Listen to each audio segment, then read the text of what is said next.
Ready to ditch your credit card and use Venmo for all your Amazon shopping sprees?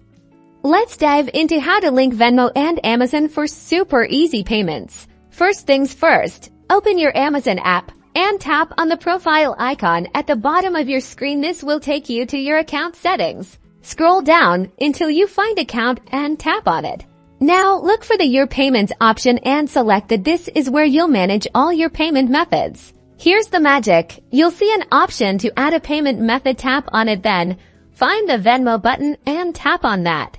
Amazon will now redirect you to a secure Venmo linking page. This might require you to log into your Venmo account to confirm the connection. Follow the on-screen prompts to authorize Amazon to use your Venmo account. It's quick and simple, and you'll only have to do this once. And that's it. Now, when you're checking out on Amazon, you'll see Venmo as a payment option. Select it, confirm your purchase, and enjoy the convenience of paying with Venmo.